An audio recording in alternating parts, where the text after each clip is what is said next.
ગામ, ગ્રામીણ જીવન અને ગ્રામીણ સંસ્કૃતિ આ દેશનો આત્મા છે. દેશની સાચી સંસ્કૃતિ ત્યાં છે. પરંતુ ગામડાઓ છેલ્લા કેટલાક સમયથી, છેલ્લા 2-3 દશકથી સતત ખાલી થઈ રહ્યા છે. આપણે જોઈએ છીએ ગામ ખાલી પાસે છે. ગામમાં રહેવા કોઈ તૈયાર નથી એવું કહેવાય છે. ગામ છોડી લોકો શહેરમાં આવ્યા, નાનું શહેર છોડી મોટા શહેરમાં આવ્યા, મોટું શહેર છોડી વિદેશમાં ગયા. ગામ છોડ્યું શહેરમાં આવ્યા તો ગામની સંસ્કૃતિ ભૂલાઈ, શહેર છોડી વિદેશમાં ગયા તો દેશની સંસ્કૃતિ, સભ્યતા, સંસ્કાર ભૂલાયા. તમામ લોકો એમ કહેતા હોય છે કે નવી પેઢી ગામમાં રહેવા તૈયાર નથી, એટલે જ ગામની આ હાલત થાય છે. આ હકીકત અર્ધ સત્ય છે. આ વાત અર્ધ સત્ય છે. 2 વિન્ડો જોજો તમે. એક ગામ જે ગઈકાલ સુધી સુમસામ હતું, પણ આજે આ ગામ બાળકોના કલરવથી ગુંજી ઉઠ્યું છે. ગઈકાલ સુધી માત્ર વડીલો એકલા દેખાતા હતા, સાથ શોધતા હતા, પરંતુ આજે એ વડીલોના આશીર્વાદ લેવા સેંકડો બાળકો પહોંચ્યા છે. એનો મતલબ એ થાય છે કે નવી પેઢીને ગામમાં જવું છે, ગામની સંસ્કૃતિને સમજવી છે, ગામની સંસ્કૃતિને પોતાનામાં ઉતારવી છે. પરંતુ આપણે એટલે કે મારી તમારી પેઢીના લોકો આ બાળકોને ગામથી દૂર રાખીએ છીએ. જો કે એક અદ્ભુત પ્રયાસ છેલ્લા 2 વર્ષથી શરૂ થયો છે. આજે બીજું વર્ષ છે. સંજોગથી એ મારા પોતાનો સમાજ છે, મારા પોતાનું ગામ છે. 5 ગામનો સમાજ છે ઉત્તર ગુજરાતમાં, મહેસાણાની અંદર. ત્યાંનું આ હતું સંડેર ગામ. ગયા વર્ષે મણુદ ગામની અંદર થયું હતું. તમને ખુશી થશે કે અહીંયા સમાજના લોકોએ મળીને સમર કેમ્પ માટે બાળકોને ગામમાં લાવવાનું નક્કી કર્યું. ગયા વર્ષે પ્રયોગ થયો, 250થી 300 બાળકો પહોંચ્યા હતા, પરંતુ આ વર્ષે 900 બાળકો સમર કેમ્પ માટે ગામમાં આવ્યા છે. સમર કેમ્પ માટે પોતાના લોકોની વચ્ચે આવ્યા છે. સમર કેમ્પ માટે પોતાની સંસ્કૃતિને સમજવા આવ્યા છે. સમર કેમ્પમાં પોતાના બાપ દાદાએ જે ખાધેલું ભોજન છે, જે માટી ખૂંદેલી છે, એ માટી ખૂંદવા આવ્યા છે. આજથી આ કેમ્પ શરૂ થયો છે. કેમ્પની અંદર 4 વર્ષથી લઈ 16 વર્ષના બાળકોને આમંત્રિત કરવામાં આવ્યા. ઓનલાઈન રજિસ્ટ્રેશન થયું. 900 બાળકોનું રજિસ્ટ્રેશન થયું. કોઈ અમદાવાદથી, કોઈ સુરતથી, મુંબઈથી, પુનાથી, દિલ્હીથી બાળકો અહીંયા પહોંચ્યા છે. અને બાળકો આજ સવારથી જ એ મજા લઈ રહ્યા છે જે મજા કદાચ વિદેશમાં વેકેશન માણવાની અંદર તેમને ન હોત. મોટી શરત એ છે આ ગામમાં, આપણે એમ કહીએ છીએ કે બાળકો મોબાઈલ એડિક્ટેડ છે. ના, બાળકો મોબાઈલ વગર ગામમાં આવ્યા છે. આપણે એમ કહીએ છીએ કે જૂના જનરેશન સાથે નવું જનરેશનના વિચારો સેટ નથી થતા. ના, આ તમામ બાળકો એ વડીલોના ઘેર રોકાવાના છે. આજે રાત્રે એ ગામની અંદર સંડેર ગામમાં 900 બાળકો, જ્યાં એકલા દંપતીઓ છે, વૃદ્ધ દંપતીઓ, તેમના ત્યાં 2-2, 4-4 રોકાશે. રાત્રિ ભોજન પણ એમની સાથે કર્યું છે. દેશી ભોજન કર્યું છે. તેમને પીઝા કે પાસ્તા યાદ પણ નથી આવ્યા. અને દાદીમાના એ રોટલા ખાધા છે અને હજી 2 દિવસ ખાવાના છે. આ જ પ્રયાસ તમામ ઠેકાણે થાય, આમાંથી બીજા ગામના લોકો શીખ મેળવે, એટલે જ હું આજે આ કાર્યક્રમ કરી રહ્યો છું. મારી સાથે ગ્રામીણ વિકાસ, ગ્રામીણ સંસ્કૃતિ, ગામની સમસ્યાઓ તમામને જાણતા મિત્તલબેન પણ છે. સાથે જ હારૂણ નાગોરી, જે સવારથી આ ગામમાં છે, સંડેર ગામમાં છે, એ પણ છે. હારૂણ, અમે જોયું, દિવસ દરમિયાનના દ્રશ્યો જોયા. મોડી સાંજે ગામની આરતી થઈ મંદિરની અંદર, તમામ બાળકો, વૃદ્ધો સાથે જોયા. મંદિરની એક ગુંજ જોઈ, સાથે જ ભોજનના દ્રશ્યો પણ જોયા કે વડીલો સાથે ભોજન પણ કર્યું. આવતીકાલે બપોરે સમૂહ ભોજન પણ થશે. બાળકો ખેતરમાં પણ જશે, અવાડાનું સ્થાન પણ કરશે, ગિલ્લી દંડા પણ રમશે, લખોટીઓ પણ રમશે, બધું કરશે. શું કહી રહ્યા છે બાળકો? પહેલો દિવસ એમનો આજનો કેવો ગયો? બાળકો શું કહી રહ્યા છે અને ગ્રામજનો શું કહી રહ્યા છે? રોનકજી, જે રીતે 3 દિવસનો આ કાર્યક્રમ છે, મોટી સંખ્યાની અંદર સમગ્ર ગુજરાતમાંથી નહીં પરંતુ સમગ્ર ભારતમાંથી બાળકો અહીંયા પહોંચ્યા છે. કહી શકાય કે ગામડું જે સૂનું હતું તે હરુભરું જોવા મળી રહ્યું છે. જે રીતે ગામમાં બાળકો આવે છે, 900થી વધુ બાળકો આવતા ગામનો જે માહોલ છે તે ખુશીમાં જોવો છે. દિવાળી જેવો માહોલ છે. દરેક ઘર ઉપર રોશની જોવા મળી રહી છે. ખાસ કરીને જ્યારે વૃદ્ધો અને બાળકો એક સાથે વાર્તાલાપ કરતા હોય, મસ્તી કરતા હોય તેવા દ્રશ્યો પણ જોવા મળે છે. મારી સાથે અહીંયા બહારથી આવેલા બાળક છે, તેમનાથી વાત કરીશ. બેટા, આજનો દિવસ સિટીમાં રહેતા હતા, ગામડે આવે છે, કેવું લાગે છે? હું અમદાવાદથી આવેલી છું. હું આજે સમર કેમ્પ માટે આવેલી છું. અહીંયા મેં બળદગાડું જોયું, બળદ જોયા, ગાયો જોઈ, ખેતરો જોયા, ખુલ્લો આકાશ જોયો. મેં અહીંયા એ બધું જ જોયું જે મને ત્યાં અમદાવાદમાં જોવા નહોતું મળતું. અહીંયા અમને ખૂબ જ મજા આવી. અહીંયા અમે બળદગાડા અને ઊંટ લારીઓ પર બેસીને ખેતરો ઉપર ગયા, ખેતરો જોવા ગયા, જેમાં અમે ખેડૂતો જોયા, ખેતરો જોયા, ખેતી કઈ રીતે થાય એ બધું જોયું, જેમાં અમને ખૂબ જ મજા આવી. બેટા, મોબાઈલથી આખી લોકો સિટીમાં રહેતા હોય, અહીંયા મોબાઈલ પણ આજે 3 દિવસ સુધી નહીં લો, શું કહેશું? હું તો એ જ કહીશ કે મોબાઈલે તો અમારી જિંદગીમાં મતલબ એક આખો દિવસ બધા લોકો વેકેશનના દોરાન મોબાઈલ જોયા કરતા હતા, પણ અહીંયા આવીને અમને ખબર પડી કે જ્યારે પહેલાં મોબાઈલ નહોતા એ વખતે લોકો કઈ રીતે એમની જિંદગીમાં કેટલી મસ્તી કરતા, એમના વેકેશનમાં કેટલી મસ્તી કરતા, કેટલી મજા કરતા વગર મોબાઈલે. મારી સાથે અહીંયા વૃદ્ધ પણ છે. કાકા, સામાન્ય રીતે ગામ સૂનું જોવા મળતું, અત્યારે બાળકો આવ્યા છે, ગામનો માહોલ કેટલો બદલાયો છે, કેટલી ખુશી જોવા મળે છે? પહેલાંના સમયમાં અમે એકલવાયુ જીવન જીવતા હતા. મહેલાઓમાં જો મોટાભાગના ઘર ખાલી હતા, તાળા વાગેલા હતા, પણ આજે અમે જોઈએ છીએ તો બધા જ ઘર ખુલ્લો છે અને એટલો સ્વસ્થ, અને લોકો જે અમે એકલ જીવન થયા ત્યારે અમને એટલો બધો આનંદ થયો કે આવો માહોલ તો અમે આવી દિવાળી આખી 87 વર્ષમાં પણ અમે જોઈ નથી. એવું તો અમે આ માહોલ જોયો છે. એટલો બધો અમને આનંદ થયો કે આવું જો કાયમ જો જોવા મળે તો અમારું જિંદગી એક સારી રીતે પસાર થાય અને અમને ખૂબ આનંદ થાય.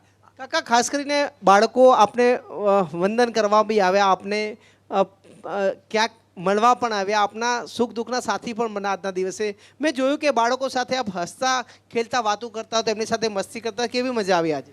આજે એવી મજા આવી કે અમે બાળપણમાં જે નથી કરી શક્યા એટલો આ વખતે બાળપણમાં બાળકો સાથે અમે એટલું સાથે રહીને આનંદ મેં એટલો બધો મેળવ્યો, એટલો બધો ઉત્સાહ વધ્યો કે આવું બધું તો જિંદગીમાં હોય તો અમે આખી જિંદગી સારી રીતે પસાર થાય. એટલા બાળકો હસતા કૂદતા રમતા અમે જોયા અને અમારી સાથે સંવાદ કરતા જોયા, અમને પૂછતા જોયા કે આ ગામડામાં શું શું હોય, કેવું હોય અને કેવું અમે જે શહેરમાં નથી જોયું એવું અમે જોઈએ છીએ. અમને આનંદ થાય છે આવી વાત કરતા.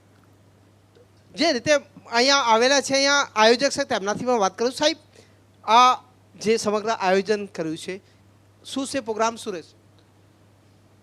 દિવસે દિવસે ગામડા તૂટતા જાય છે અને શહેરીકરણ વધતું જતું હતું. એ સંદર્ભે નવી પેઢીને પોતાના માદરે વતન તરફ એ પ્રેરાય અને ફરીથી આ ગામડાઓ પુનર્જીવિત થાય એ અમારો મુખ્ય ઉદ્દેશ હતો. એટલે અમે અમારા સમગ્ર સમાજના બાળકોને અહીંયા સંડેર મુકામે એકઠા કરી અને અમારા પૂર્વજો કેવી રીતે આ ગામડાઓમાં જિંદગી જીવતા એનો એક અહેસાસ અમે આ બાળકોને અહીંયા પૂરો પાડ્યો છે. બાળકોએ પણ સ્વીકાર્યું કે અમારા વડવાઓ અહીંયા કેવી રીતે રહેતા હતા અને ખરેખર એમને એમ થાય છે, કેટલાક બાળકોએ તો એવું કહ્યું કે અમને અત્યારે શહેરમાં રહેવું બિલકુલ ગમતું નથી. અહીંયા અન્ય લોકો પણ જોડાયા છે. આપણે શરૂઆત કરી હતી એક ગામથી, આજે અહીંયા પહોંચ્યા છે. જી અરુણ, આજે 827 જેટલા બાળકોએ રજીસ્ટ્રેશન કરાવ્યું, જેમાં 50% છોકરીઓ છે અને 50% છોકરાઓ છે. રોનકભાઈ કીધું જે રીતે મોટી સંખ્યાની અંદર અરુણ ભારતીબેન સાથે વાત કરજો, એમને એક સુઝાવ આપજો કે આ બાળકોને, તમને નથી લાગતું કે બાળકોને એમનો વંશવેલા વિશે પણ જ્ઞાન આપવું જોઈએ? જૂના જમાનામાં બારોટ સાહેબ આવતા હતા, બારોટજી આવતા હતા, બધાની પેઢી બતાવતા હતા. અત્યારે અમિતાભ બચ્ચનના બાપા કોણ ને એમની પૌત્રી કોણ એ ખબર હશે, પણ આ બાળકોને કદાચ એમનો વંશવેલો ખબર નહીં હોય. શું આ પ્રયોગ ન કરવો જોઈએ? ભારતીબેને પૂછી જો. ભારતીબેન, જે રીતે બાળકોને આ તો સમર વેકેશન લાવે છે, પરંતુ એમના વંશવેલો કોણ છે, એમના દાદા કોણ છે તે ખબર નથી. તો પહેલાં બારોટો આવતા હતા, હવે બારોટો નથી આવતા. શું આ પ્રોગ્રામ થશે કે તેમના વંશવેલાના પણ આ એમને જાણ થવી જોઈએ? એટલે અમારો આ બીજો સમર કેમ્પ છે અને અમને એનો આનંદ છે કે ગયા વખતે જે 180 બાળકો હતા એમાંથી આ વખતે 900 બાળકોએ રજીસ્ટ્રેશન કર્યું અને આજે 827 બાળકો છે, જે આ સમર કેમ્પની ફલશ્રુતિ છે. દાદાએ વાત કરી, આ દીકરીએ વાત કરી એ મુજબ આ કાર્યક્રમ એટલો બધો સુંદર છે. સંડેર ગામ બેન, જે રીતે બાળકોને પહેલા બાળકો આવતા અને બાળકોનો અરુણ. જે વંશવેલો છે તેનું પણ જાણ કરતા હતા. અત્યારે બાળકો ભૂલી રહ્યા છે. હા, એટલે ચોક્કસ એની માહિતી તો ચોક્કસપણે મળશે જ. ગામના યુવાનોએ જે પ્રયત્ન કર્યો છે, ગામની શેરી મહોલ્લાને નામ આપી આજે આખો દિવસ બપોર પછીનું સેશન એ જ હતું. કઈ શેરી, કયો મહોલ્લો, આરુણ. ક્યાં કયું મંદિર આવ્યું છે, તમારા પપ્પા, એના પપ્પા ક્યાં રહેતા હતા. બિલકુલ અરુણ. એની માહિતી અરુણ, સમયનો અભાવ છે. સમયનો અભાવ છે. મારી સાથે મિત્તલબેન જોડાયા છે. મિત્તલબેન, ગયા વર્ષે પણ આ જ કાર્યક્રમ થયેલો, આપ જોડાયેલા. આપ શું માનો છો? આ પ્રયોગ કેટલો કારગર સાબિત થાય આપણા દીકરા દીકરીઓને, આપણા સંતાનોને, નવા જનરેશનને આપણી સંસ્કૃતિ સાથે જોડી રાખવામાં? મને એમ છે કે આ બહુ ઉત્તમ પ્રયોગ છે. આપણે એવું કહીએ છીએ કે ભારત એ ગામડાઓમાં વસતો દેશ છે. આખું ભારત જે છે ગામડાઓમાં વસે છે. વિવિધતામાં એકતાની જે વાત છે એ પણ કદાચ શહેરો છે એ આપણને વિવિધતામાં એકતા એવું બહુ ઝાઝું નિદર્શન જે બહાર કરી શકે એવું નહીં દેખાય, પણ ગામોમાં જશું તો એ પહેરવેશ, ભાષા, આ બધું જ બહુ જુદા પ્રકારનું જોવા મળશે આપણને. અને ખેતી પ્રધાન દેશ પણ ભારત છે. મને એમ છે કે આ બાળકોમાંથી ઘણા બધા એવા હશે કે જે ફ્યુચરમાં એટલે સારા બિઝનેસમેન બનશે, સારી જગ્યાઓ પર એમની નોકરીઓ કરશે, સરકારી કર્મચારી બનશે. ગામ જો નહીં સમજ્યા હોય અને એનું હાર્દ નહીં સમજ્યા હોય તો ભારતના વિકાસમાં એ એમનું પોતાનું પ્રદાન જે પ્રકારે આપવું જોઈએ એ નહીં આપી શકે. બીજી વાત, એટલે આનાથી એને ગામડું સાચા અર્થમાં સમજાય છે. એવું નહીં પૂછે કે રાયણ કોને કહેવાય, ગુંદી કોને કહેવાય, મોય દાંડિયાની રમત શું હોય. તળાવ, આજે અમે તળાવ ખોદવાના કામ કરીએ તો ઘણા બધા શહેરમાં રહેતા વ્યક્તિઓ અમને જ્યારે મદદ કરે અને નવેમ્બર મહિનામાં તળાવ ખોદવા માટે અમને પૈસા મોકલે ને પછી રોનકભાઈ ડિસેમ્બર મહિનામાં અમને એવું પૂછે કે પાણી ભરાયું તળાવમાં, એટલે એને એ નથી ખબર કે વરસાદ આવે ને તો તળાવ ભરાય એવી રીતનું. આ સિચ્યુએશન બચ્ચું જ્યારે ગામમાં જાય છે ને જુએ છે, અવાડો કોને કહેવાય, સામૂહિક રીતે જે કાર્યો થતા હતા ગામમાં, પ્રસંગોપાત પર્સ્પેક્ટિવથી વિચારીએ તો એ બધું જે ગામમાં જશે ને વડીલો સાથે બેસશે તો આખું એક જુદા પ્રકારનું નોલેજ એમને મળશે. આમાં એક ચીજ હું આયોજકોને જો ઉમેરી શકે ને તો ત્યાં આજુબાજુ મારું પણ ઉત્તર ગુજરાત વતન છે તો આંબાવાડિયા છે, અત્યારે જાંબુની પણ સિઝન છે, રાયણની સિઝન છે, પીલુડી પણ છે, ત્યાં એની સિઝન છે ને ગુંદાની પણ સિઝન છે. ભાગ કરી આજુબાજુના ગામોમાં જો આ માટે જઈ શકીશું તો એને ખબર પડશે કે આ ઓરિજિનલ આપણા ફ્રૂટ્સ છે. મેં જોયું કે અહીંયા બાળકોને ખાટલો ગૂંથતા શીખવતા હતા. મને નથી ખબર કે શહેરમાં રહેતા આમાંના કેટલા બાળકોએ ખાટલા પર ઊંઘ્યા છે, પણ આ આખી જ વ્યવસ્થાઓ, કુંભારના ઘેર જઈને માટલું મેળવવાની આખી જે પરંપરા હતી કે વર્ષના અમુક માટલીઓ અને એની ઉપરના ઢાંકણા, પૈણાયા કહેતા આપણે, નાની નાની કુલડીઓ, એ આપણને કુંભાર આપણા ઘરે એમનેમ જ મૂકી જતા હતા. એવી જ રીતે હજામની વાત કરો તો દાઢી મૂછ કે વાળ કટ કરવાનું હોય તો કોઈ પૈસા નહોતા લેતા, એ આપણા બાંધેલા ગરાગ હતા અને એ કરી જતા હતા આવીને. ને વર્ષમાં જ્યારે ખેડૂતના ત્યાં ધાન પાકે એટલે આપણી એ ધાનમાં પહેલો હક આ બધા લોકોનો લાગતો હતો જે ગામમાં રહેતા સર્વિસ પ્રોવાઈડર હતા, જેની પાસે જમીન નહોતી. એવી જ રીતે ગામના દરજીની વાત કરો કે કોઈ પણ બ્રાહ્મણ પણ જે આપણને વિધિ વિધાન કરાવવા માટે આપણા ત્યાં આવતા હતા. આ બધી ચીજો બાળકો સમજે તો મને ખબર, એટલે એટલું સમજશે બાળક કે પરસ્પર કેટલું સરસ એકબીજા સાથે સહજીવન હતું અને એકબીજા સાથે બધા જ સંકળાયેલા હતા. આપણી દેશી રમતોની વાત કરો તો પેલું બહુ જ સાચું કીધું દીકરીએ કે ભાઈ મને અત્યારે મોબાઈલ યાદ જ નથી આવ્યો. કેમ કે ત્યાં વેકેશન શું, એમનેમ પણ સ્કૂલ સાંજે 5 વાગે છૂટે એટલે દફતર, હું ગામમાં રહી છું, મને ખબર છે કે દફતર ઘરમાં મૂક્યું અને 2 કલાક 5 થી 7 બસ રમવાનું જ હોય.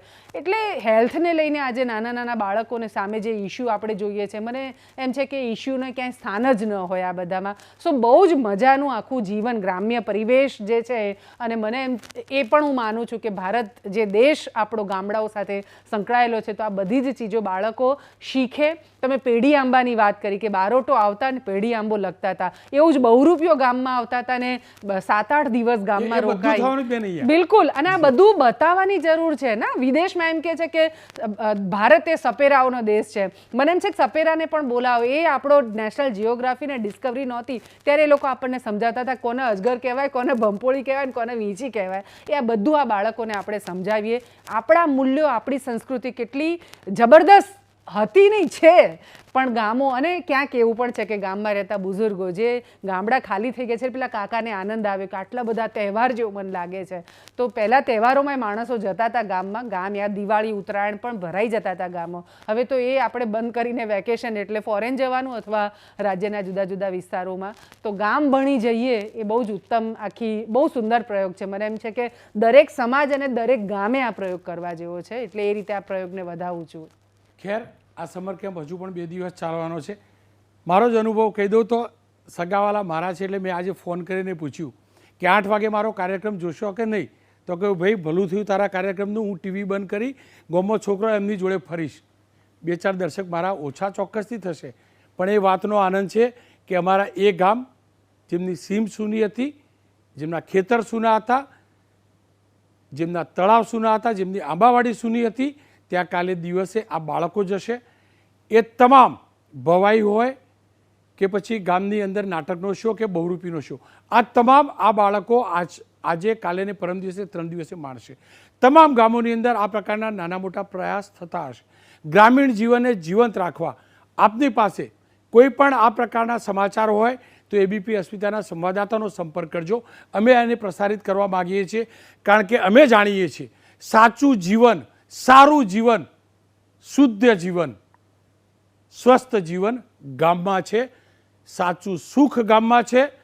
ભૌતિક સુખ અને દેખાવ પૂરતા સંબંધ માત્ર શહેર માત્રમાં છે, પણ એ સાચા સંબંધ એ ગામના સંબંધ છે, જમીનના સંબંધ છે. સમર કેમ્પ અલગ અલગ પ્રકારના થતા હશે, થવા પણ જોઈએ. એડવેન્ચર માટે બહાર પણ જવું જોઈએ, પણ પોતાની જમીન, પોતાનું મૂળિયું એ ક્યારેય ન ભૂલવું જોઈએ. કારણ કે જે વૃક્ષ પોતાનું મૂળ ચૂકે છે એ વૃક્ષની ડાળી નથી પાગળતી, અને ભૂલથી પણ પાગરી હોય તો એના ઉપર પુષ્પ નથી આવતું, અને જો પુષ્પ આવે તો પણ એની સુગંધ નથી આવતી, જે માટીની સાચી સુગંધ હોય છે. અને માટીની સાચી સુગંધ ગામમાં હોય છે. આશા રાખું અન્ય ગામોમાં પણ આ જ પ્રકારનો પ્રયાસ થાય. એક વિરામ લઈશ, વિરામ બાદ વાત કરીશ આપણી એસટીની.